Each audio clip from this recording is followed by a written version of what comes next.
باللہ من الشیطان الرجیم بسم اللہ الرحمن الرحیم یقولون لئن رجعنا الى المدینة لیخرجن الاعز منها الاذل وللہ العزة ولرسولہ وللمؤمنین وَلَكِنَّ الْمُنَافِقِينَ لَا يَعْلَمُونَ۔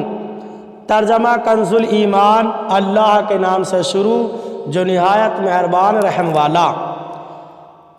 کہتے ہیں ہم مدینہ پھر کر گئے تو ضرور جو بڑی عزت والا ہے وہ اس میں سے نکال دے گا اسے جو نہایت ذلت والا ہے، اور عزت تو اللہ اور اس کے رسول اور مسلمانوں ہی کے لیے ہے، مگر منافقوں کو خبر نہیں۔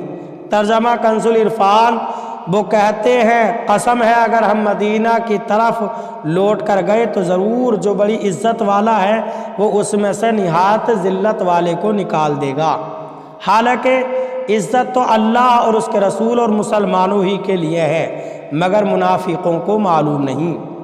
یقولون، وہ کہتے ہیں یعنی منافق کہتے ہیں اگر ہم اس غزوے سے فارغ ہونے کے بعد مدینے کی طرف لوٹ کر گئے تو ضرور جو بڑی عزت والا ہے وہ اس میں سے نہایت ذلت والے کو نکال دے گا۔ منافقوں نے اپنے آپ کو عزت والا کہا اور مسلمانوں کو ذلت والا۔ اللہ تعالیٰ ان کا رد کرتے ہوئے ارشاد فرماتا ہے کہ عزت تو اللہ تعالیٰ اور اس کے رسول اور مسلمانوں ہی کے لیے ہے، مگر منافقوں کو معلوم نہیں۔ اگر وہ یہ بات جانتے تو ایسا کبھی نہ کہتے۔ منقول ہے کہ یہ آیت نازل ہونے کے چند ہی روز بعد عبداللہ بن ابی منافق اپنے نفاق کی حالت میں مر گیا۔ عبداللہ بن ابی کے بیٹے کا نام بھی عبداللہ تھا، اور یہ بڑے پکے مسلمان اور سچے عاشق رسول تھے۔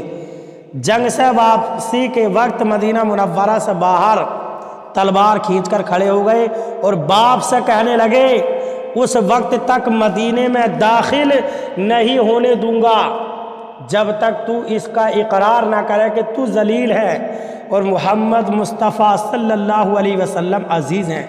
اس کو بڑا تعجب ہوا کیونکہ یہ ہمیشہ سے باپ کے ساتھ نیکی کا برتاؤ کرنے والے تھے، مگر حضور اقدس صلی اللہ علیہ وسلم کے مقابلے میں باپ کی کوئی عزت و محبت دل میں نہ رہی۔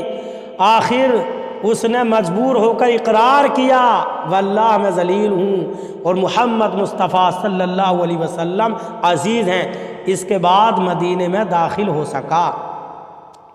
اس آیت سے 4 مسئلے معلوم ہوئے۔ ایک، ہر مومن عزت والا ہے، کسی مسلم قوم کو ذلیل جاننا یا اسے کمین کہنا حرام ہے۔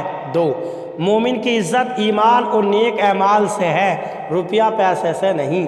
3، مومن کی عزت دائمی ہے، فانی نہیں، اس لیے مومن کی لاش اور قبر کی بھی عزت کی جاتی ہے۔ 4، جو مومن کو ذلیل سمجھے وہ اللہ تعالیٰ کے نزدیک ذلیل ہے۔ غریب مسکین مومن عزت والا ہے، جبکہ مالدار کافر بدتر ہے۔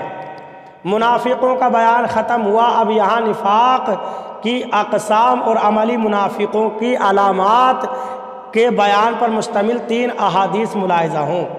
چنانچہ نفاق کے بارے میں بیان کرتے ہوئے صدر الشریعہ مفتی امجد علی اعظمی رحمۃ اللہ تعالیٰ علیہ فرماتے ہیں نفاق کے زبان سے دعویٰ اسلام کرنا اور دل میں اسلام سے انکار یہ بھی خالص کفر ہے، بلکہ ایسے لوگوں کے لیے جہنم کا سب سے نیچے کا طبقہ ہے۔ حضور اقدس صلی اللہ علیہ وسلم کے زمانے اقدس میں کچھ لوگ اس صفت کے اس نام کے ساتھ مشہور ہوئے کہ ان کے کفر باطنی پر قرآن ناطق ہوا۔ نیز نبی کریم صلی اللہ علیہ وسلم نے اپنے وسیع علم سے ایک ایک کو پہچانا اور فرما دیا کہ یہ منافق ہے۔ اب اس زمانے میں کسی خاص شخص کی نسبت قطعی یعنی یقین کے ساتھ منافق نہیں کہا جا سکتا کہ ہمارے سامنے جو دعویٰ اسلام کرے ہم اس کو مسلمان ہی سمجھیں گے، جب تک کہ اس سے وہ قول یا فعل جو منافی ایمان ہے نہ صادر ہو۔ البتہ نفاق کی ایک شاخ اس زمانے میں پائی جاتی ہے کہ بہت سے بد مذہب اپنے آپ کو مسلمان کہتے ہیں اور دیکھا جاتا ہے تو دعوی اسلام کے ساتھ ضروریات دین کا بھی انکار کرتے ہیں۔ اور عملی نفاق کا مطلب یہ ہوتا ہے کہ وہ کام کرے جو مسلمانوں کی شایان شان نہ ہو بلکہ منافقین کے کرتوت ہوں، یا ان میں سے دو احادیث ملاحظہ ہوں۔